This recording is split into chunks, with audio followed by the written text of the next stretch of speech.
ملک صاحب یہ رہی تصویریں۔ اس نے خاکی رنگ کا لفافہ اس کی طرف بڑھایا۔ سنجیدہ نظروں سے اس نے اس خاکی لفافے کو دیکھا اور اپنے ہاتھ میں پکڑ کر اسے کھولا۔ اندر تصویریں تھیں جو یونی میں موجود ان 2 افراد کی تھیں۔ جیسا آپ نے کہا تھا وہی کیا میں نے، وہاں پر کینٹین میں جاب شروع کر دی ہے۔ تو کیا خبر ملی تمہیں؟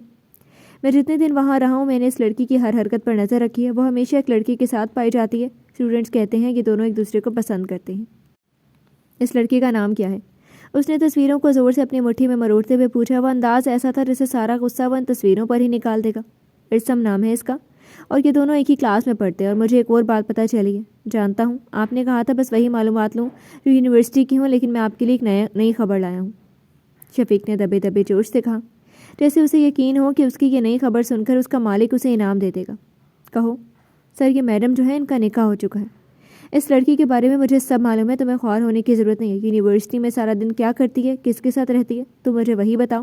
اب جاؤ یہاں سے۔ مڑی ہوئی تصویروں کو پھینکتے ہوئے وہ پھر سے اٹھ گیا۔ ارادہ اب اپنے کمرے کی طرف جانے کا تھا۔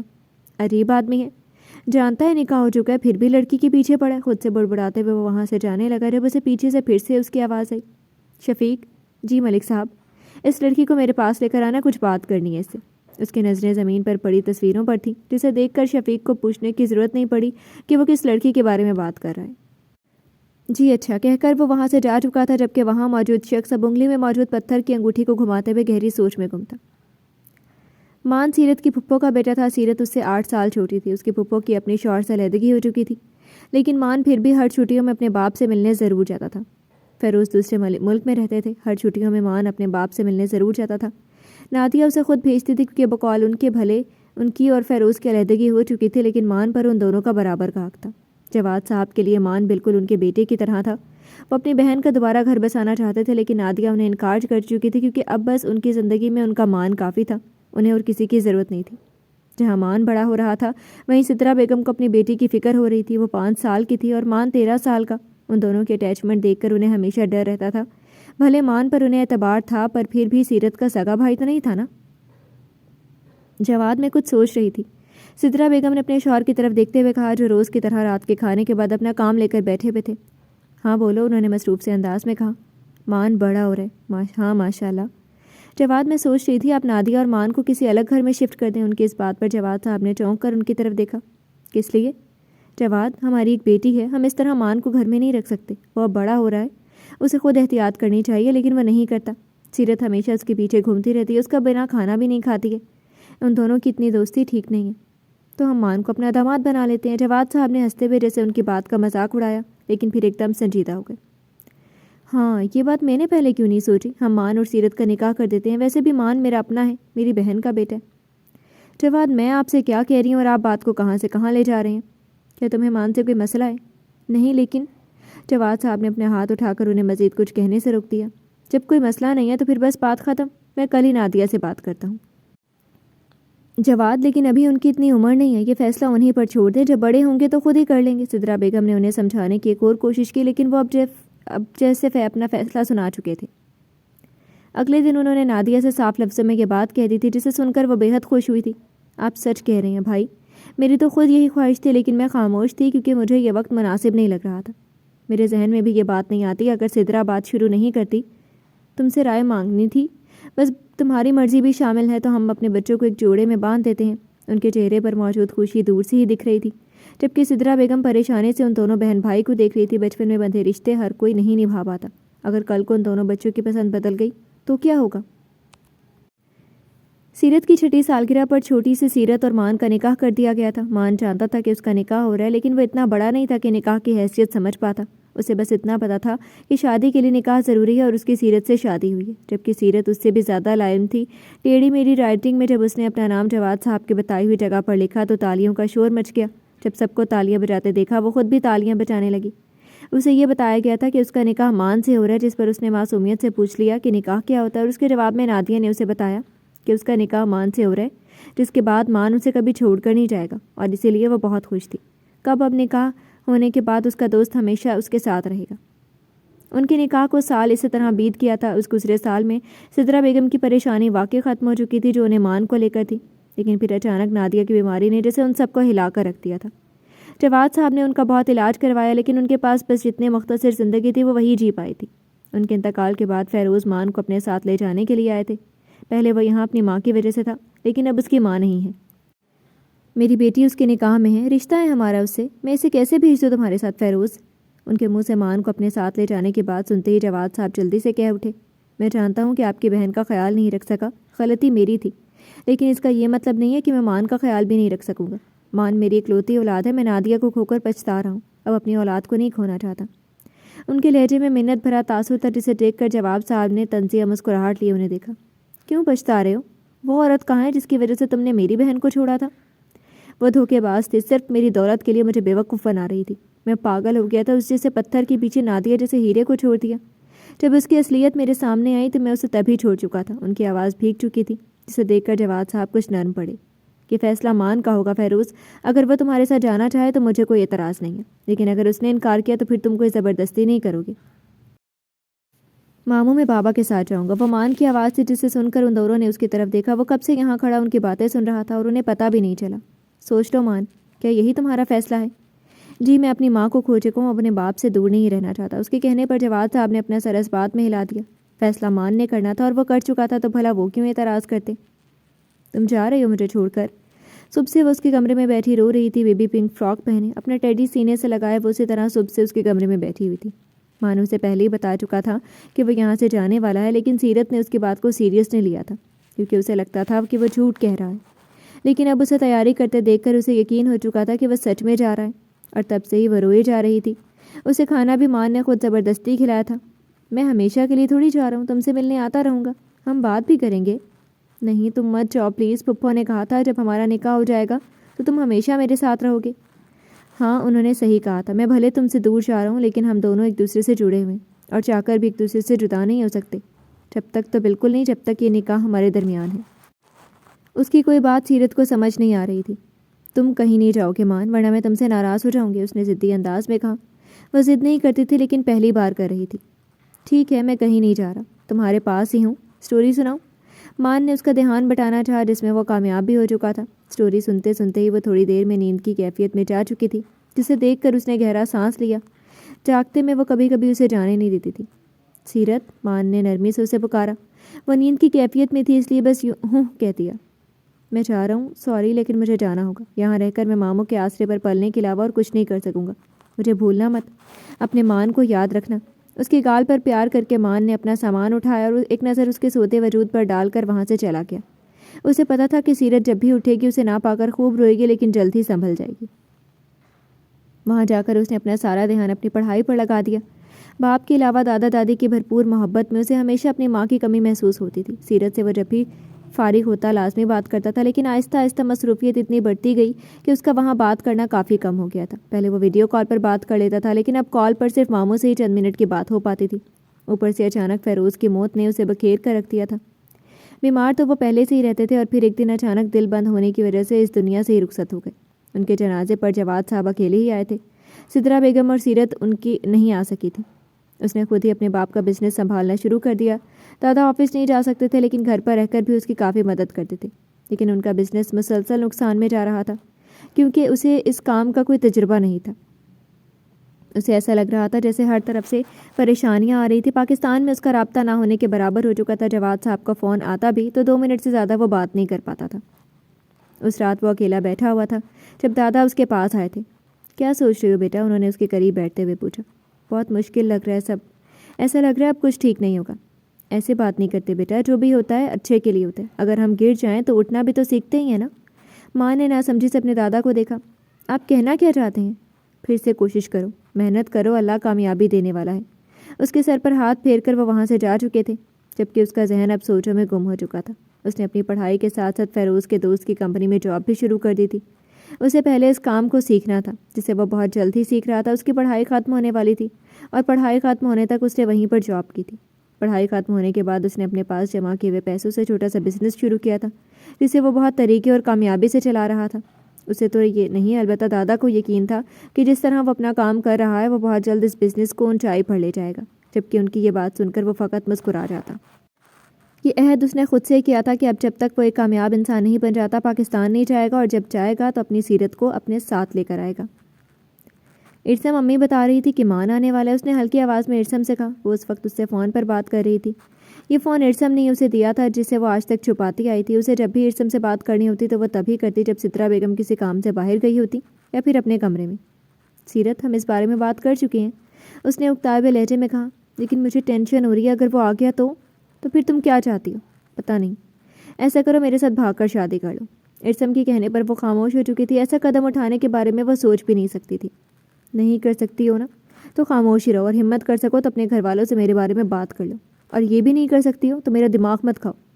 اس کی مسلسل خاموشی دیکھ کر اس نے خود ہی دوبارہ بات شروع کی۔ میں کیسے بات کر سکتی ہوں؟ جب تم خود ہمت نہیں کر پا رہی تو میں کیسے کروں سیرت؟ پہلے تم ان سے بات کرو، اور جہاں تک رہی ہے تمہارے اس کزن کی بات، تو اسے سب بتا دو کہ تم کسی اور سے محبت کرتی ہو، وہ خود ہی پیچھے ہٹ جائے گا۔ وہ فون رکھ چکا تھا جبکہ سیرت اس کی کئی باتیں سوچ رہی تھی۔ امی، آپ سے کچھ بات کرنی ہے۔ اپنے کمرے میں بیٹھ کر وہ کتنی دیر تک یہ بات سوچتی رہی کہ اسے ارسم کے بارے میں گھر میں بات کرنی چاہیے یا نہیں، اور بہت سوچ کر اس نے یہی فیصلہ کیا کہ بتا دینا چاہیے، کیونکہ اسے مان کے ساتھ نہیں رہنا تھا۔ ہاں کہو۔ مجھے مان سے شادی نہیں کرنی ہے، اس نے ہمت کر کے کہہ ہی دیا، جبکہ اس کے کہنے پر سدرا بیگم نے حیرت سے اس کی طرف دیکھا۔ تمہارا نکاح ہو چکا ہے سیرت؟ ہاں، تو مجھے نہیں رکھنا یہ رشتہ۔ کیوں نہیں رکھنا؟ ان کی آواز تیز ہوئی۔ کیونکہ میں کسی اور کو پسند کرتی ہوں۔ اس کی بات سن کر سدرا بیگم نے زوردار تھپڑ اس کے گال پر رسید کیا۔ جانتی بھی ہو کیا کہہ رہی ہو؟ تمہارے ابو نے سن لیا نا تو پتہ چل جائے گا تمہیں۔ سنتے ہیں تو سن لیں، مجھے پرواہ نہیں ہے۔ سیرت، اپنی بکواس بند کرو، میں ایک اور تھپڑ لگا دوں گی آج ہی، بعد میں اس قسم کی گھٹیا بات کی تو تمہارے ابو کو بتانے میں دیر نہیں کروں گی، دفعہ ہو یہاں سے۔ ان کے غصے سے چلانے پر وہ سہم کر پیچھے ہوئی، پھر آنسو ضبط کرتی وہ اپنے کمرے کی طرف بھاگ گئی تھی۔ جو بہادری وہ تھوڑی دیر پہلے دکھا رہی تھی وہ اب کہیں غائب ہو چکی تھی۔ بس اب تم آؤ گے تو میں تمہیں جانے نہیں دوں گی۔ سدرا بیگم کے کہنے پر وہ مسکرا اٹھا، جس نے کافی دنوں بعد کال کی تھی۔ کال کا مقصد یہ بتانا تھا کہ وہ آنے والا ہے بہت جلدی، اور اس بار اپنے دادا دادی کو بھی ساتھ لے کر آنا۔ جی، اس بار ان دونوں کو بھی ساتھ لاؤں گا اور اپنی امانت کو بھی لے کر جاؤں گا۔ سیرت سے بات ہو سکتی ہے ممانی؟ ہاں ہاں بیٹا، کیوں نہیں۔ جلدی سے اٹھ کر وہ سیرت کے کمرے میں گئی جو بیڈ پر بیٹھی ہوئی تھی۔ یہ لو سیرت، مان سے بات کر لو۔ بظاہر انہوں نے نرمی سے ہی کہا تھا، لیکن آنکھوں سے وہ باقاعدہ گھور رہی تھی کہ کچھ الٹا سیدھا مت کرنا، کیونکہ جب بھی وہ مان سے اس کی بات کروانا چاہتی وہ کوئی نہ کوئی بہانہ بنا کر بھاگ جاتی۔ گہرا سانس لے کر اس نے بنا کچھ کہے اس نے فون پکڑ کر کان سے لگا لیا۔ اسے تو خود مان سے بات کرنی تھی۔ السلام علیکم۔ وعلیکم السلام، کیسی ہو؟ دوسری طرف سے اسے بےحد نرم آواز سنائی دی۔ اسے نہیں یاد تھا اس نے آخری بار اس کی آواز کب سنی تھی۔ بالکل ٹھیک، آپ کیسے ہیں؟ اسے باتیں کرتا دیکھ کر سدرا بیگم کمرے سے جا چکی تھی، جس پر اس نے سکون بھرا سانس لیا، کیونکہ جو بات اسے کرنی تھی وہ ان کے سامنے تو نہیں ہو سکتی تھی۔ بالکل ٹھیک، اور بہت زیادہ خوش بھی۔ تمہیں پتہ ہے سیرت، میں بہت جلدی تمہارے پاس آنے والا ہوں تمہیں لینے کے لیے، خود کو میرے لیے تیار کر لو، اس نے محبت بھرے لہجے میں کہا۔ مان، مجھے آپ سے کچھ بات کرنی ہے، اس نے اپنے ہونٹوں پر زبان پھیر کر جسے کہنے کے لیے لفظ ڈھونڈے۔ سیرت، کہو، میں سن رہا ہوں۔ میں آپ سے شادی نہیں کر سکتی۔ اس کی بات سن کر دوسری طرف چند لمحوں کے لیے خاموشی چھا چکی تھی۔ کیوں؟ میں کسی اور کو پسند کرتی ہوں، میں آپ سے شادی نہیں کر سکتی۔ آپ پلیز میرے ماں باپ سے کہیں کہ آپ مجھ سے شادی نہیں کرنا چاہتے۔ تم خود انکار کر دو۔ تھوڑی دیر پہلے جو خوشی اس کے لہجے میں تھی وہ اب کہیں محسوس نہیں ہو رہی تھی۔ میں انکار نہیں کر سکتی ہوں، وہ میری نہیں سنیں گے۔ امی سے بات کی، انہوں نے تھپڑ مار دیا۔ پلیز آپ منع کر دیں کہ آپ کو مجھ سے شادی نہیں کرنی، چھوڑ دیں مجھے، میں ارسم سے محبت کرتی ہوں اور اسی سے شادی کرنا چاہتی ہوں۔ اس کی بات کا بنا کوئی جواب دیے وہ فون کاٹ چکا تھا، جبکہ سیرت اب یہ سوچ رہی تھی کہ مان کیا کرے گا۔ یقیناً انکار کر دے گا، کیونکہ بھلا کوئی مرد کسی ایسی لڑکی سے شادی کیوں کرے گا جس کے دل میں پہلے سے ہی کوئی اور موجود ہو۔ کیا کہا ہے تم نے مان سے؟ کمرے سے باہر نکلتے ہی سدرا بیگم نے غصے سے اس کی طرف دیکھا۔ کیا کہا ہے؟ یہی تو میں تم سے پوچھ رہی ہوں، کیا کہا ہے جو وہ تم سے شادی سے انکار کر رہے؟ ان کی بات سن کر اس نے سکون کا سانس لیا۔ میں نے اسے سب سچ بتا دیا۔ سیرت، تمہارا دماغ خراب ہو گیا، اپنے ان وقتی جذبات کے پیچھے تم اپنے بچپن کے رشتے کو چھوڑ رہی ہو۔ آنے تو تمہارے ابو کو انہیں سب بتاتی ہوں اور تمہارے یونیورسٹی جانا بھی بند کرواتی ہوں۔ سدرا بیگم کے کہنے پر اس نے گھبرا کر انہیں دیکھا۔ نہیں امی، آپ میرا یونی جانا بند نہیں کریں گے، آپ جانتی ہیں مجھے پڑھنے کا کتنا شوق ہے۔ یہ راستہ تم نے خود بند کیا ہے۔ اب تک میں تمہارے لیے تمہارے باپ کے سامنے کھڑی ہو جاتی تھی کہ بچی کا شوق ہے، اسے پڑھنے دو، لیکن اب نہیں کروں گی، اور مان کے آتے ہی تمہاری رخصتی کر دوں گی۔ امی، مجھے نہیں کرنی اس سے شادی، اس نے چیخ کر کہا، لیکن وہ بنا اس کی بات سنے اپنا فیصلہ سنا کر وہاں سے جا چکی تھی۔ چھوڑو مجھے، اس کے دونوں ہاتھوں کو پیچھے کی طرف کر کے باندھا ہوا تھا، جبکہ چہرے کو کالے کپڑے سے ڈھک کر شفیق اسے کھینچتا وہ اندر لا رہا تھا۔ اندر کمرے میں لا کر اس نے ارسم کو ایک کرسی پر بٹھا کر اس کے چہرے سے کپڑا ہٹا دیا، البتہ ہاتھ اس کے ویسے ہی بندھے ہوئے تھے۔ کون ہو تم؟ میرے ہاتھ کھولو۔ کپڑا ہٹتے ہی اس کی شفیق پر پہلی نظر پڑتے جسے دیکھ کر اس نے چلا کر کہا، ملک صاحب نے تمہیں یہاں بلایا۔ کون ہے یہ ملک صاحب؟ میں ہوں۔ بھاری مردانہ آواز پر ارسم اس آواز کی طرف متوجہ ہوا۔ اس نے سیڑھیوں کی جانب دیکھا جہاں وہ وجیح مرد کھڑا تھا جو اس وقت ڈارک بلو کلر کے پینٹ کوٹ میں ملبوس تھا۔ میں ہوں عرش ملک اور تمہیں یہاں میرے کہنے پر لایا گیا ہے۔ ٹانگ پر ٹانگ رکھ کر وہ اطمینان سے صوفے پر بیٹھا۔ کیوں بلایا تم نے مجھے یہاں؟ اس کی آواز جو کچھ دیر پہلے تیز تھی عرش ملک کی روبدار شخصیت دیکھ کر خود بخود کم ہو چکی تھی۔ تم اپنی یونیورسٹی میں ایک لڑکی کو پسند کرتے ہو۔ اس کے کہنے پر ارسم کو حیرت سے اس کی طرف دیکھا۔ یہ بات تو آج تک اس کے گھر والوں کو پتہ نہیں چلی تھی۔ جی، شادی کرنا چاہتے ہیں اس سے؟ میری اس سے شادی نہیں ہو سکتی ہے۔ کیوں؟ اس نے انجان بنتے ہوئے پوچھا۔ اس کا نکاح اس کے بچپن میں اس کے کزن کے ساتھ ہو چکا ہے۔ اگر تمہیں اس سے شادی کرنے کا موقع ملے تو کیا کرو گے؟ اس کے چہرے پر مسکراہٹ تھی۔ نہیں، میں اس کے ساتھ شادی نہیں کر سکتا ہوں۔ وہ میرے پیچھے پڑی ہے کہ میں اس کے گھر رشتہ لے کر جاؤں۔ جب وہ اس شخص کو چھوڑ رہی ہے جس کے ساتھ اس کا نکاح ہو چکا ہے تو پھر میں یہ کیسے مان لوں کہ وہ میرے ساتھ بھی مخلص رہے گی؟ اس کی بات سن کر عرش کی مسکراہٹ مزید گہری ہوئی۔ تمہیں اسے میرے پاس لے کر آنے۔ میں اسے تمہارے پاس کیوں لاؤں گا؟ کیونکہ یہ میں کہہ رہا ہوں۔ بدلے میں تمہیں منہ مانگی رقم دوں گا جتنی تم چاہو۔ عرش کی بات سن کر وہ ٹھٹک کر اسے دیکھنے لگا۔ کیا کہا؟ میں تمہیں منہ مانگی قیمت دوں گا، بدلے میں تم اسے میرے پاس لاؤ گے؟ جتنی میں چاہوں۔ اس نے تسلی چاہی جس پر اس نے گہری مسکراہٹ کے ساتھ اپنا سر اس بات میں ہلا دیا۔ لیکن میں اسے لاؤں گا کیسے؟ یہ بات تمہیں سوچنی ہے۔ اس کا اندازہ ٹھیک تھا۔ وہ شخص لالچی تھا اور پیسوں کے آفر رکھتے ہی وہ اس کی بات ضرور مان جائے گا، اور ایسا ہی ہوا تھا۔ ارسم کا دیا ہوا موبائل وہ سارا دن آف ہی رکھتی تھی۔ آن صرف تب کرتی جب اسے ارسم سے بات کرنی ہوتی۔ ارسم نے خود اب کبھی اسے کال نہیں کی تھی کیونکہ وہ جانتا تھا وہ موبائل آف رکھتی ہے۔ اسے ہمیشہ سیرت ہی کال کرتی تھی۔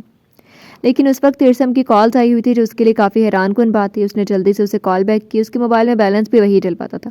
سترہ بیگم اس وقت گھر پر نہیں تھی۔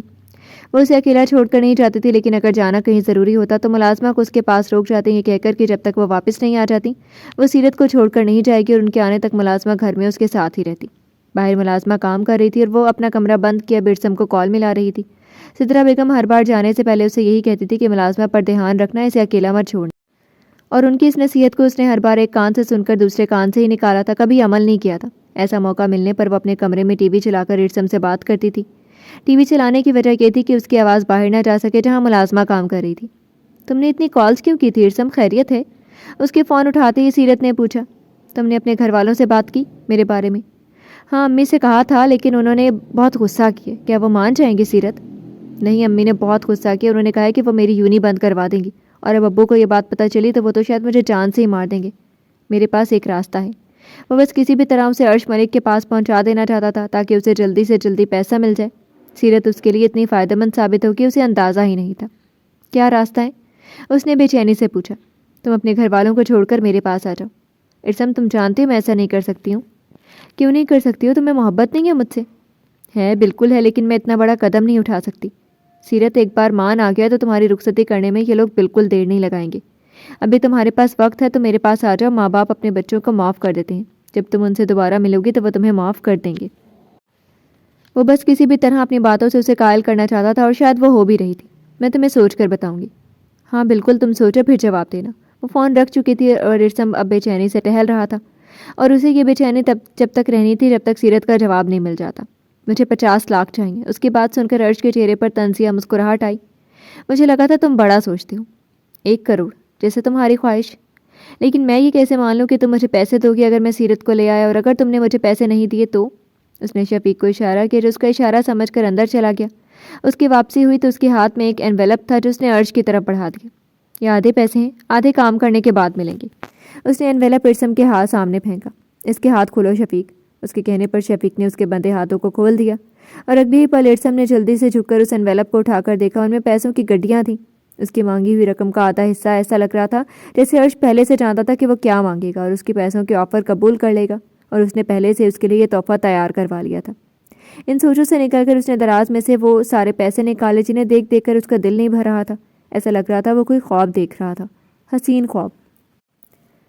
یونیورسٹی کے بیگ میں اپنی ضرورت کا سامان رکھ کر اس نے بیگ پیک کر کے کندھے پر لٹکا لیا۔ جو فیصلہ اس نے کیا تھا وہ اسے ٹھیک نہیں لگ رہا تھا، لیکن اپنی محبت کے لیے وہ کچھ بھی کر سکتی تھی۔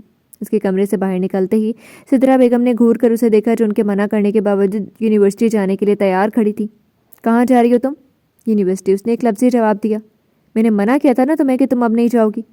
جواد صاحب کو آتے دیکھ کر انہوں نے اپنی بات ادھوری چھوڑی۔ کہاں جا رہی ہو سیرت؟ ان کے چہرے کے تاثرات نارمل تھے، جسے دیکھ کر سیرت نے سکون کا سانس لیا، یعنی سترہ بیگم نے ان سے کوئی بات نہیں کی تھی۔ یونیورسٹی جا رہی ہے یہ؟ میں بس منع کر رہی تھی نہ جائے، آج مان آنے والا ہے نا۔ سدرا بیگم کی بات سن کر اس نے حیرت سے انہیں دیکھا۔ وہ آنے والا تھا یہ تو اسے پتا تھا، لیکن آ جائے گا یہ اسے نہیں پتا تھا۔ ارے تو کیا ہو گیا، وہ کون سا سارا دن کے لیے جا رہی ہے، جلدی آ جائے گی، واپس آ جاؤ بیٹا۔ ان کی بات پر اس نے شکر کا سانس لیا اور اپنا سر ہلا کر وہاں سے نکل گئی۔ ارسم ہم کہاں جا رہے ہیں؟ آدھا دن یونیورسٹی میں گزار کر وہ ارسم کے ساتھ وہاں سے نکل آئے تھے، لیکن اب وہ کہاں جا رہے تھے یہ اسے نہیں پتا تھا۔ دل عجیب سے انداز میں دھڑک رہا تھا۔ اسے معلوم تھا جو وہ کرنے جا رہی ہے وہ غلط ہے، وہ اپنے ماں باپ کو دھوکہ دے رہی ہے، لیکن اس کے علاوہ اسے اور کوئی راستہ نہیں دکھ رہا تھا۔ بہت خاص جگہ، اس کا انداز پر اسرار تھا۔ اس نے مزید کوئی سوال نہیں کیا تھا، لیکن اچانک اس کے ذہن میں کچھ آیا جو اسے چونکنے پر مجبور کر چکا تھا۔ اس بارے میں تو اس نے سوچا ہی نہیں تھا۔ ارسم تم مجھے لے کر کہاں جاؤ گے؟ میری تو تم سے شادی بھی نہیں ہو سکتی ہے، میں کسی کے نکاح میں ہوں۔ اس کی بات سن کر ارسم کے چہرے پر عجیب سی مسکراہٹ آئی جسے وہ جلد ہی چھپا گیا۔ گاڑی رکتی اس نے سیرت کو باہر نکلنے کا اشارہ کیا، جس کے ایسا کرتے ہی گاڑی سے اتر گئی۔ سامنے ہی خوبصورت سا بنگلہ بنا ہوا تھا۔ یہ کون سی جگہ ہے؟ اس نے ڈرتے ہوئے نظریں ہر جگہ دوڑائیں۔ ارسم تم میری بات کا جواب کیوں نہیں دے رہے ہو؟ یار سیرت کتنے سوال پوچھتی ہو تم، اندر آؤ، پھر کچھ پوچھنے کی ضرورت ہی نہیں پڑے گی۔ اس کا ہاتھ پکڑ کر وہ اسے خود ہی اندر لے کر آ گیا۔ اس کا سب سے پہلا سامنا شفیق سے ہوا جو اسے اپنے پیچھے آنے کا کہتے ہوئے آگے بڑھ گیا۔ اندرونی حصہ باہر سے زیادہ خوبصورت تھا، جہاں ہر چیز کو نفاست سے رکھا ہوا تھا۔ اندر داخل ہوتے ہی سیرت کی پہلی نظر اس شخص پر گئی تھی جو صوفے پر بیٹھا ہوا تھا۔ مضبوط جسامت پر اس وقت سفید قمیض شلوار پہنی ہوئی تھی، جبکہ گہری نظروں سے وہ اپنے سامنے کھڑی سیرت کو دیکھ رہا تھا، جس کے چہرے سے ڈر صاف واضح ہو رہا تھا۔ ارسم یہ کون سی جگہ ہے؟ تم مجھے یہاں کیوں لائے ہو؟ اس نے ارسم کا ہاتھ ہلایا، جس کی وجہ سے عرش کی نظر ارسم کے ہاتھ میں موجود سیرت کے ہاتھ پر پڑی، جس پر اس نے پہلے غور نہیں کیا تھا۔ اس کا ہاتھ چھوڑو۔ عرش کے کہنے پر اس نے سیرت کا ہاتھ چھوڑ دیا۔ یہ اب تمہاری ہوئی عرش۔ ملک مجھے میرے پیسے دے دو تاکہ میں یہاں سے جاؤں۔ ارسم کے لفظ سنتی ہی جیسے ساتوں آسمان ایک ساتھ اس کے اوپر آ گرے تھے۔ ماں باپ کو دھوکہ دینا، جھوٹی محبت کے نام پر گھر سے بھاگ جانا، یہ سب چیزیں اس نے بہت جگہ پڑھی تھی جن کے نتائج ہمیشہ برے ہی نکلتے تھے، لیکن اس کے باوجود بھی اسے ارسم پر بھروسہ تھا۔ وہ اسے دھوکہ نہیں دے گا، لیکن نہیں، اس نے بھی اس کے ساتھ وہی سب کیا تھا جسے وہ آج تک پڑھتی ہی آئی تھی۔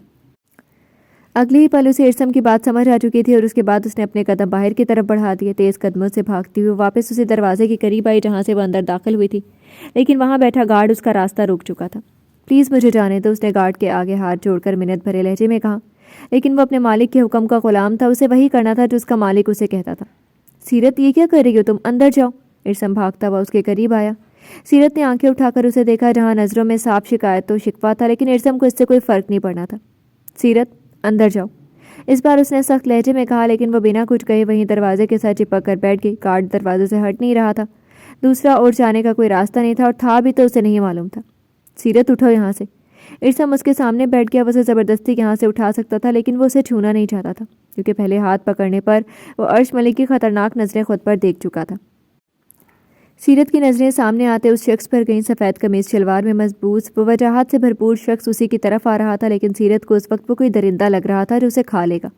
اس نے ڈر کر ارسم کا بازو پکڑا۔ ارسم پلیز مجھے یہاں سے لے جاؤ، تم مجھ سے محبت کرتے تھے نا، پلیز ارسم، جو بولو گے کروں گی، بس پلیز مجھے یہاں سے لے جاؤ۔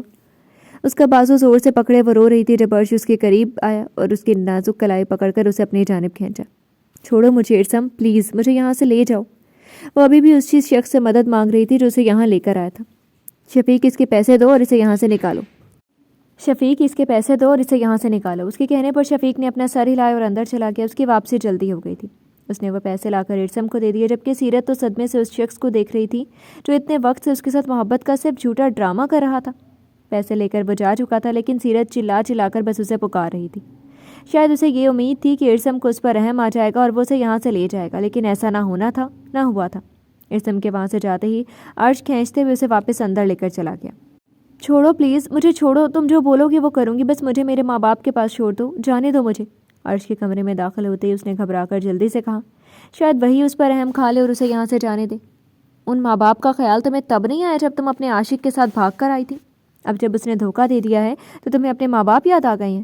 کمرے کا دروازہ بند کر کے اس نے سیرت کی کمر پر ہاتھ رکھ کر اسے اپنے قریب کیا، جبکہ اسے اپنے اتنے قریب دیکھ کر اس کی سانسیں رک چکی تھی۔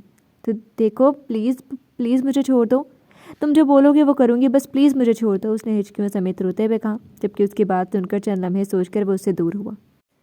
جو میں کہوں گا تم وہی کرو گی؟ اس کے کہنے پر سیرت نے جلدی سے اپنا سر اسبات میں ہلا دیا۔ امید کی ایک کرن جو نظر آ رہی تھی۔ اپنا دوپٹہ اتارو۔ عرش کے کہنے پر اس نے گھبرا کر وہ دوپٹہ اور مضبوطی سے پکڑ کر خود پر اچھے سے اوڑھ لیا۔ اس کی پکڑ بے حد مضبوط تھی، جیسے اسے ڈر ہو عرش خود اس کا دوپٹہ نہ اتار دے۔ میں نے کیا کہا ہے؟ اپنا دوپٹہ اتارو، اس نے ایک ایک لفظ پر زور دے کر کہا۔ آپ پلیز کچھ اور کہہ دیں، میں کر لوں گی، بس مجھے بخش دیں پلیز۔ اچھا نہیں کہہ رہا میں تمہیں کچھ، یہاں آؤ۔ ہاتھ سے اشارہ کر کے اس نے سیرت کو اپنے قریب بلایا۔ اپنا تھوک نگلتے ہوئے اس نے اپنے قدم عرش کی جانب بڑھا دیا اور اس کے قریب پہنچتے ہی عرش نے اس کی کمر کے گرد بازو حمال کر کے اسے اپنے قریب کر لیا، جس پر گھبرا کر سیرت نے اس کے چوڑے سینے پر اپنا ہاتھ رکھا۔ یہ کیا کر رہے ہیں آپ؟ پلیز دور رہیں، میری قمیض کے بٹن کھولو۔ اس کے کہنے پر سیرت نے خوفزدہ نظروں سے اسے دیکھا۔ اب تم نے انکار کیا تو میں تمہاری سوچ سے کہیں زیادہ برا بن کر دکھاؤں گا، جو کہا ہے وہ کرو، اس نے دانت پیستے ہوئے کہا، جبکہ اس کے کہنے پر اس نے اپنی آنکھیں زور سے میچ لیں اور کپکپاتے ہاتھوں سے اس کی قمیض کے بٹن کھولنے لگی۔ ابھی اس نے 2 ہی بٹن کھولے تھے جب ہاتھ نیچے گرے، وہ خود میں ہمت نہیں کر پا رہی تھی۔ اس نے زور سے عرش کو دھکا دیا اور اس کے ایسا کرتے ہی وہ چند قدم دور ہوا اور غصے سے سیرت کو گھورنے لگا، جب دوبارہ دروازہ کھولنے کی کوشش کر رہی تھی، جس میں کامیاب بھی ہو چکی تھی۔ لیکن اس سے پہلے کہ وہ باہر بھاگتی، عرش نے اسے بالوں سے پکڑ کر اندر کی جانب کھینچا اور دروازہ زور سے بند کیا۔ اگر تم میری بات مانتی تو میں تمہیں چھوڑ دیتا، لیکن یہ حرکت کر کے تم نے خود اپنے ساتھ برا کیا ہے۔ اس کی سرخ آنکھیں دیکھ کر سیرت سے لفظ ادا کرنے مشکل ہو رہے تھے۔ عرش نے اگلے ہی پل اسے بیڈ پر دھکا دیا اور اس کے اوپر جھک کر شدت سے اس کے لبوں کو اپنی گرفت میں لے لیا، جبکہ اس کی اس حرکت پر سیرت نے تڑپ کر اسے خود سے دور کرنا چاہا، لیکن وہ مضبوط جسامت کا مالک تھا جس سے اس کی کسی بھی حرکت سے کوئی فرق نہیں پڑ رہا تھا۔ وہ تو بس مدہوشی کے عالم میں اس کے لبوں پر جھکا ہوا تھا، جیسے کب سے پیاسا ہو۔ اس کے لبوں کو آزاد کر کے وہ اس کے نازک گردن پر جھک گیا اور وہاں اپنا لمس چھوڑنے لگا۔ پلیز چھوڑ دو مجھے۔ اس کے کسی آنسو، اس کی کسی منت کا عرش ملک پر کوئی اثر نہیں ہو رہا تھا، وہ تو بس اپنی منمانی کر رہا تھا۔ اس کی گردن سے چہرہ نکال کر اس نے آنسو بہاتی اس لڑکی کو دیکھا جو مسلسل رو رہی تھی۔ اس کی حالت اس وقت قابل رحم لگ رہی تھی، لیکن عرش ملک کا اس پر رحم کھانے کا کوئی ارادہ نہیں تھا۔ عرش نے اس کی بیک زپ کھول کر اس کی شرٹ کندھے سے سرکا کر وہاں اپنے لب رکھے اور اس کی مزاحمت کرتے دونوں ہاتھوں کو خود میں قید کر لیا۔ سیرت کی لاکھ مزاحمت کے باوجود بھی اس نے وہی کیا جو اسے کرنا تھا، صرف اپنی منمانی چلانی تھی، جبکہ روتی صورت سیرت اسے قصوروار نہیں ٹھہرا رہی تھی، قصوروار وہ خود کو ٹھہرا رہی تھی۔ جو لڑکیاں اپنے ماں باپ کی عزت کا خیال نہیں کرتی، چند دنوں کی محبت کے لیے اتنے ان کی سالوں کی محبت بھلا دیتی ہیں، ان کے ساتھ شاید یہی ہوتا ہے جو اس کے ساتھ ہو رہا تھا۔ کونے میں بیٹھی وہ خود میں سمٹی مسلسل روئی جا رہی تھی، جبکہ اس کے مسلسل رونے سے تنگ آ کر عرش نے چہرہ اٹھا کر اسے دیکھا۔ اس کی آنکھوں میں نیند کا خمار تھا، لیکن اس کے رونے کی وجہ سے وہ سو نہیں پا رہا تھا، اور اب سونے کا ٹائم بھی نہیں تھا کیونکہ صبح ہونے والی تھی۔ کیا مسئلہ ہے تمہارے ساتھ؟ اس کا ہاتھ پکڑ کر عرش نے اسے اپنے سامنے کھڑا کیا اور بغور اس کا چہرہ دیکھا جو پورا آنسوؤں سے بھیگا ہوا تھا۔ چھوڑو مجھے گھٹیا انسان، اس کے کہنے پر عرش نے غصے سے اس کا چہرہ دبوچا۔ آج کے بعد میرے لیے ایسے لفظ استعمال مت کرنا، ورنہ انجام اچھا نہیں ہوگا۔ اور مجھے گھٹیا کہہ رہی ہو؟ ذرا خود کے بارے میں بھی سوچو، میں تو گھٹیا ہوں، تم کیا ہو؟ اس نے سخت لہجے میں کہا۔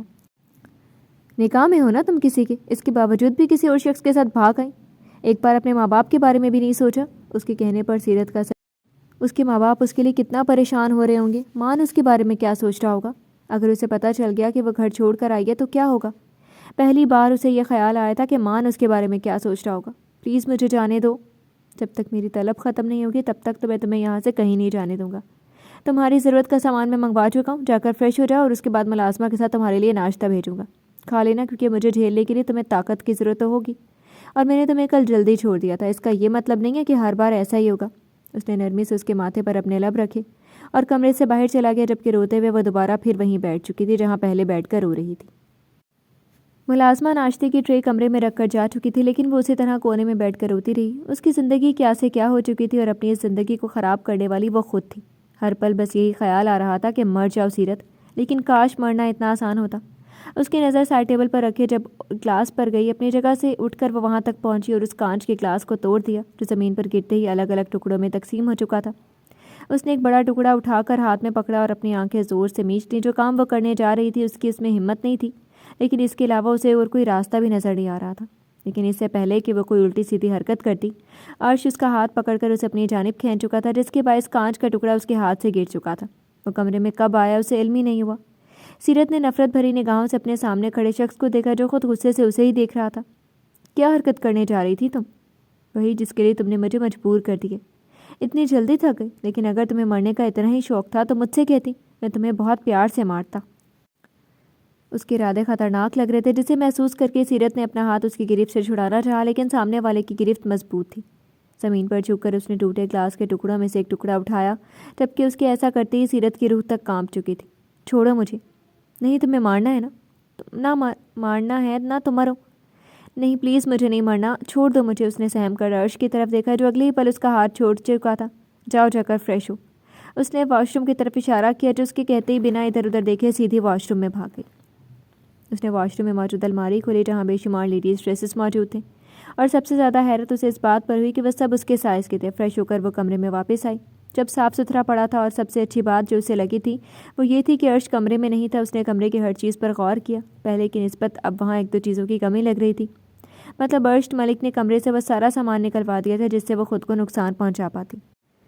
تھوڑی دیر بعد ملازمہ پھر سے کھانے کی ٹرے لے کر آ چکی تھی، ساتھ ہی یہ بھی بتا گئی تھی کہ عرش گھر سے باہر گیا ہوا ہے، جس پر اس نے سکون کا سانس لیا اور کھانا کھانے لگی۔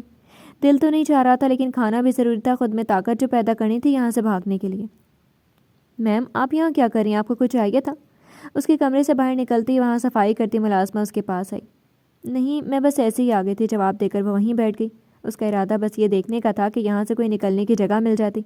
کمرہ اور واش روم وہ ہر طرف سے دیکھ چکی تھی لیکن وہاں ایسی کوئی جگہ نہیں تھی جہاں سے وہ بھاگ پاتی۔ اس وقت ہر طرف نظریں دوڑاتی ہوئی وہ پوری جگہ کا جائزہ لے رہی تھی، لیکن باہر جانے کا صرف ایک ہی راستہ نظر آ رہا تھا جہاں سے وہ گھر میں داخل ہوئی تھی، لیکن وہاں سے ملنے جا سکتی تھی کیونکہ وہاں پر گارڈز کھڑے تھے۔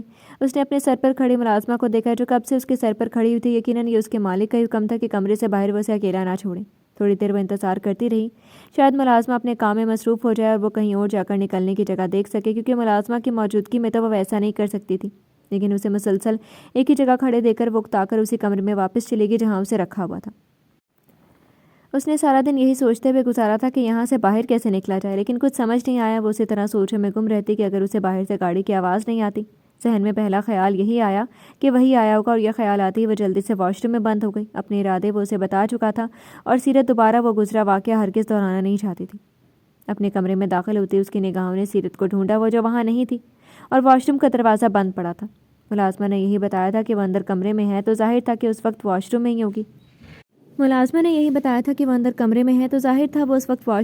تھوڑی دیر بعد بیٹھ کر اس نے سیرت کا انتظار کیا، لیکن نہ تو وہ خود باہر آئی اور نہ ہی اندر سے کوئی آواز آ رہی تھی جسے محسوس کر کے وہ اپنی جگہ سے اٹھا۔ سیرت باہر نکلو۔ عرش نے دروازہ کھٹکھٹایا لیکن اندر سے کوئی جواب نہ پا کر اس نے اپنی دراز میں رکھی چابیاں نکالی جس میں سے ایک واش روم کی تھی۔ دروازہ کھول کر وہ اندر داخل ہوا جو اسے دیکھتے ہی ڈر کر دیوار سے لگ چکی تھی۔ وہ اس کے یہاں پر آنے کی توقع نہیں کر رہی تھی۔ تمہیں کیا لگتا ہے یہاں پر رہ کر تم مجھ سے چھپ جاؤ گی؟ اس نے دروازہ زور سے بند کیا جسے دیکھ کر ڈر کے مارے اس کی آنکھیں پوری کھل چکی تھیں۔ نہیں میں چھپ نہیں رہی تھی، بس واش روم یوز کر رہی تھی، اس نے جلدی سے بہانہ بنایا۔ اچھا اب میں یہاں آ گیا ہوں، دونوں مل کر یوز کرتے ہیں۔ اس کے ہاتھ اب اپنی شرٹ کے بٹن کھول رہے تھے جسے دیکھ کر سیرت کے رونگٹے کھڑے ہو چکے تھے، لیکن اس سے پہلے وہ باہر بھاگتی عرش اسے اپنے قریب کھینچ کر شاور آن کر چکا تھا۔ چھوڑو مجھے، تم کیوں کر رہے ہو میرے ساتھ ایسا؟ تم نے خود اپنے ساتھ ایسا کیا۔ پانی گرنے کے باعث وہ دونوں بھیگ چکے تھے اور اس کی نظریں سیرت کے بھیگے ہونٹوں کا طواف کر رہی تھی جنہیں دیکھ کر وہ اگلے ہی لمحے ان پر جھک چکا تھا، جبکہ اسے پھر سے اپنے قریب دیکھ کر سیرت کو اپنی جان نکلتی محسوس ہو رہی تھی۔ اس کے لبوں کو آزاد کر کے اس نے سیرت کا بھیگا دوپٹہ اسے دور کیا اور اس کے مزاحمت کرتے وجود کو اپنی باہوں میں اٹھا کر دوبارہ کمرے میں لے آیا۔ لاکھ مزاحمت کے باوجود بھی سیرت پھر اس ظالم کی گرفت میں قید ہو کر رہ چکی تھی۔ اگلے دن صبح ہوتے ہی عرش گھر سے باہر جا چکا تھا، جبکہ وہ بس رات سے روتے ہوئے ارسم کو بددعائیں دے رہی تھی۔ اس کی وجہ سے ہی تو وہ یہاں اس قید میں تھی۔ اسے نہیں پتا تھا کہ محبت کرنے کی اتنی بڑی سزا ہوتی ہے۔ یہ خیال ذہن میں آتی اس نے اپنا سر نفی میں ہلایا۔ محبت کرنے کی سزا نہیں، ماں باپ کا دل دکھانے کی سزا۔ لیکن وہ جانتی تھی جب وہ دوبارہ ان کے پاس جائے گی تب وہ اسے معاف کر دیں گے۔ ماں باپ اپنی اولاد کو معاف کر دیتے ہیں، یہ خیال ہی اس کے دل میں سکون ڈال چکا تھا۔ اس نے اپنے آنسو صاف کیے، اسے ہار نہیں ماننی تھی، اسے یہاں سے نکلنا تھا، کسی بھی قیمت پر اسے اس ظالم شخص کی قید سے آزاد ہونا تھا۔ جس وقت وہ کمرے سے باہر نکلی تھی اس وقت شام کا وقت ہو رہا تھا اور وہ اب اس کمرے سے باہر نکلی تھی۔ سنو تمہارے سر کب تک آتے ہیں؟ اس نے وہاں کام کرتی ملازمہ سے پوچھا۔ بس آنے ہی والے ہیں میم۔ تم کب تک اپنے گھر جاتی ہو؟ میں بھی بس جا ہی رہی تھی، سر کا انتظار کر رہی تھی، انہوں نے کہا تھا ان کے آنے کے بعد جاؤں۔ اس نے مسکراتے ہوئے جواب دیا، جس پر سیرت نے اپنا سر ہلا دیا۔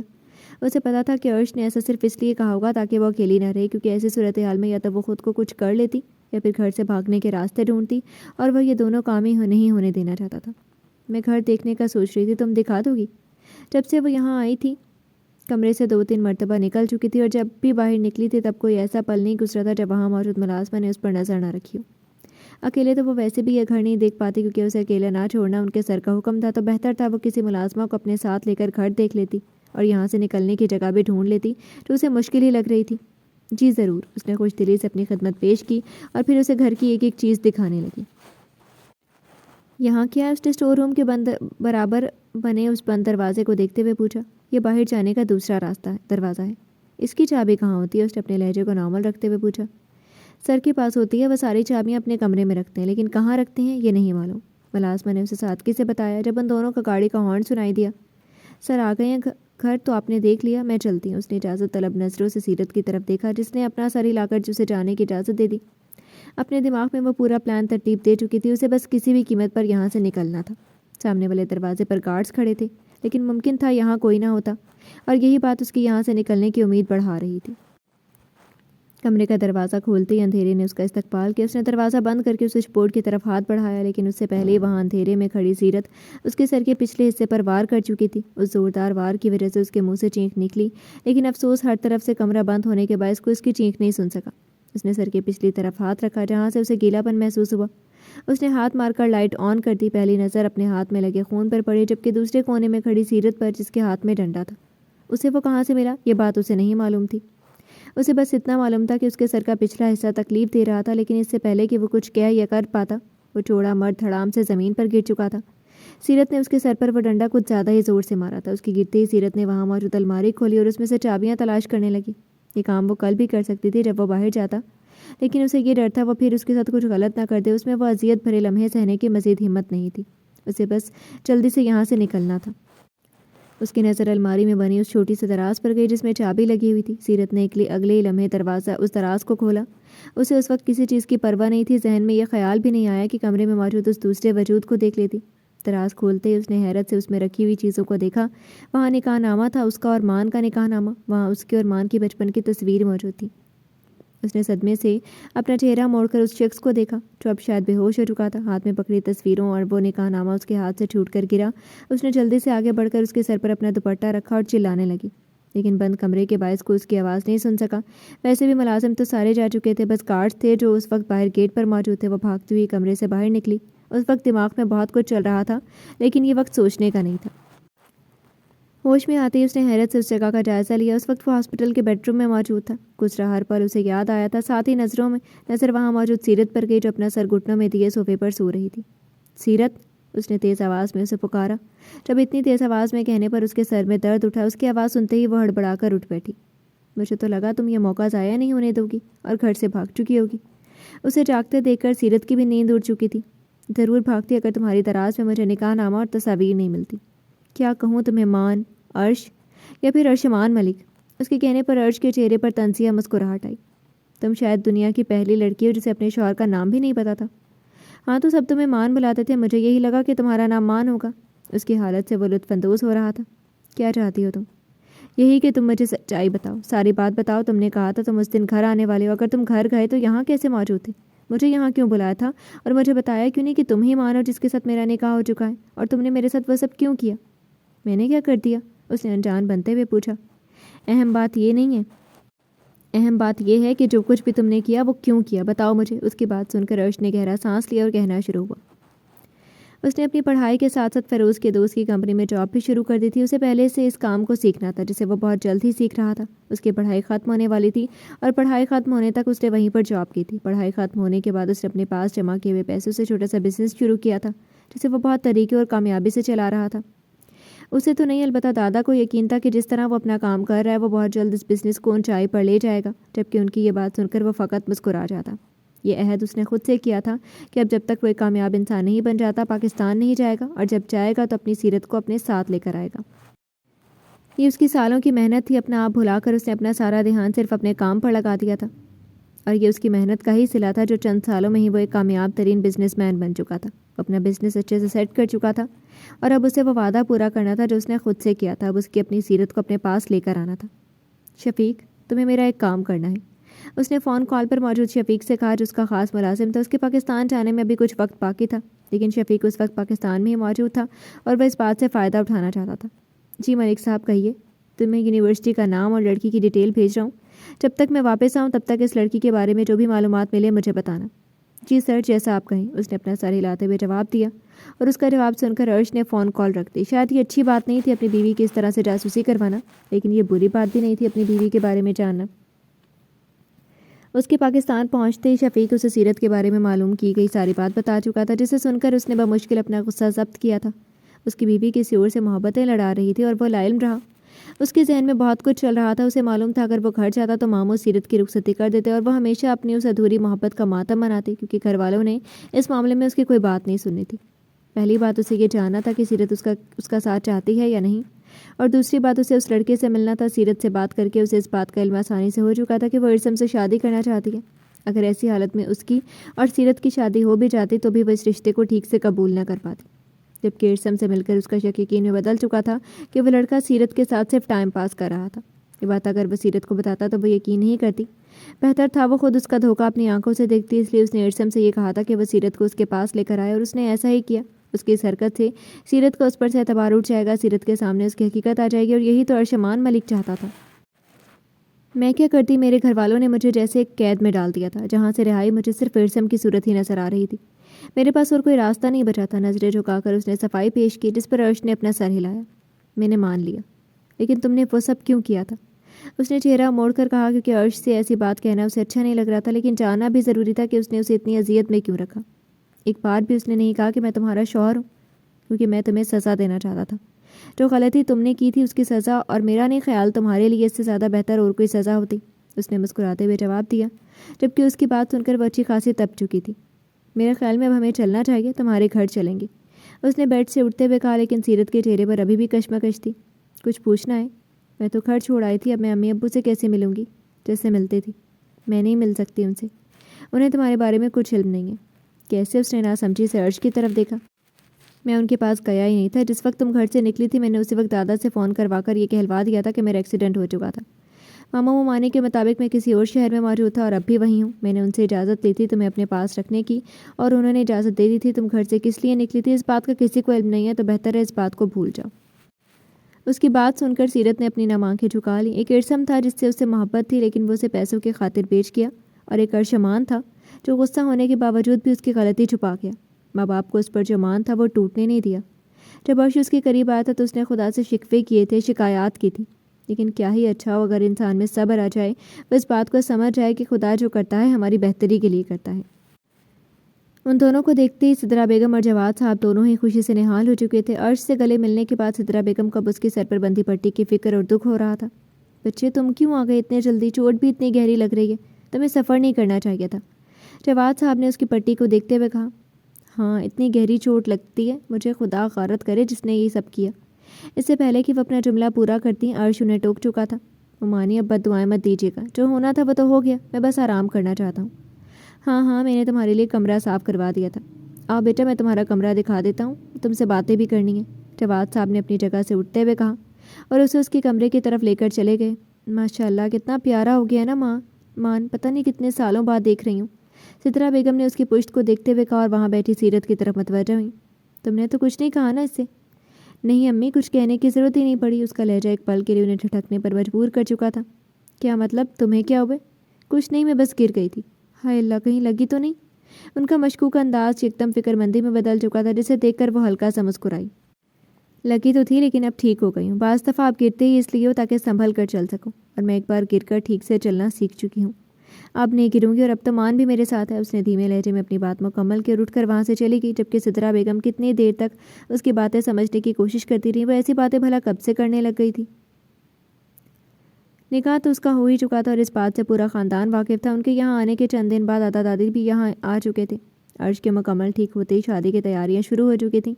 تیاریاں تو پہلے سے ہی مکمل تھی، بس جو اوپر کے کام بچے تھے وہ کرنے باقی تھے۔ ٹھیک ہوتے ہی اس کا ارادہ یہاں سے جانے کا تھا۔ بھلے ہی اس کے ماموں کا گھر تھا، لیکن سسرال بھی تو تھا، تو بھلا وہ یہاں کیسے رہ سکتا تھا؟ لیکن ممانی نے اس کی ایک نہیں سنی تھی۔ وہ اسے اس گھر سے جانے نہیں دینا چاہتی تھی، کیونکہ بقول ان کے یہ اس کا اپنا گھر تھا۔ ان کے بے حد اصرار پر اس نے اپنے جانے کا ارادہ ترک کر دیا تھا۔ شادی کا گھر تھا اور مہمانوں کی آمد شروع ہو چکی تھی۔ گھر میں خوب رونق لگ رہی تھی، اور دادا دادی بھی ایسے رونقیں چھوڑنے کو تیار نہیں تھے۔ ان کا کہنا تھا، ارشمان میاں اگر تم جانا چاہتے ہو تو چلے جاؤ، ہم تو یہیں رہیں گے، جبکہ ان کے بچوں جیسے انداز پر وہ مسکرا اٹھا۔ پلک جھپکتے ہی شادی کی رسمیں گزر چکی تھی، پہلے منگنی، پھر مائیوں، مہندی اور بارات۔ گھر آ کر بھی ان دونوں کی ڈھیر ساری رسمیں ہوئی تھیں، جسے کرنے کے بعد اسے عرش کے کمرے میں بٹھا دیا۔ دلکش مسکراہٹ اس کے خوبصورت چہرے پر بکھری ہوئی تھی۔ آج اس کا دل الگ ہی لے میں دھڑک رہا تھا۔ کمرے کا دروازہ کھلا اور وہ شخص اندر داخل ہوا۔ نظریں سب سے پہلے بیڈ پر بیٹھی اپنی دلہن کی طرف اٹھی جو اس کے لائے گئے سرخ شرارے میں پورا سنگھار کیے کوئی اپسرا ہی لگ رہی تھی۔ گلا کھنکھاڑتے ہوئے وہ جا کر اس کے قریب بیٹھ گیا اور غور سے اس کے خوبصورت چہرے کو دیکھنے لگا، جبکہ اس کے اس طرح دیکھنے سے وہ نروس ہوتی ہوئی اپنی انگلیاں مروڑنے لگی۔ عرش نے اس کا چہرہ تھوڑی سے پکڑ کر اونچا کیا۔ اس کے ایسا کرنے پر سیرت نے نظریں اٹھا کر اب سامنے بیٹھے شخص کو دیکھا جو اس وقت بلیک کلر کی شیروانی میں بے حد خوبرو لگ رہا تھا۔ کیسا لگ رہا ہے؟ بہت اچھا۔ اس نے دوبارہ اپنی نظریں جھکا لی۔ برا نہیں لگ رہا؟ تم نے یہ سب کسی اور کے ساتھ سوچا ہوگا۔ وہ شاید ارسم کے بارے میں اس کی رائے جاننا چاہ رہا تھا۔ جھوٹ نہیں کہوں گی مان، ہاں میں نے ارسم کے ساتھی کے منظر تصور کیے تھے، لیکن اب میں ایسا کچھ نہیں سوچتی۔ مجھے اس شخص سے نفرت ہو گئی ہے، بے انتہا نفرت۔ مجھے آپ سے محبت نہیں ہے، لیکن میں ساری عمر آپ کی وفادار رہوں گی، اس بات کا میں یقین دلاتی ہوں۔ مجھے تمہارے یقین پر یقین ہے۔ اس نے سیرت اور اپنی پیشانی ملی۔ سیرت، کوئی بھی بات ہو بلا جھجک مجھ سے کہنا، ایک دوست سمجھ کر، کبھی مجھ سے جھوٹ مت بولنا۔ نہیں بولوں گی۔ ہمارے درمیان اب کوئی نہیں ہے، بس میں ہوں، تم ہو، ہمارا مستقبل اور ہونے والے بچوں کی پلاننگ۔ اس کے کہنے پر سیرت نے شرماتے ہوئے اپنا چہرہ اسے دور کرنا چاہا، لیکن اس سے پہلے وہ اس کے لبوں پر جھک کر اسے بیڈ پر لٹا چکا تھا۔ مان، میری منہ دکھائی۔ لبوں کو آزادی ملتی اس نے جلدی سے کہا۔ یہ بس ایک بہانہ تھا اس کی شدتوں سے بچنے کے لیے۔ تمہیں میل مل گیا، یہ کافی نہیں ہے؟ نہیں، میری منہ دکھائی دیں۔ اس کے کہنے پر وہ گہرا سانس لے کر اٹھا اور اپنے وارڈروب سے کچھ نکال کر واپس بیڈ پر آ کر بیٹھ گیا۔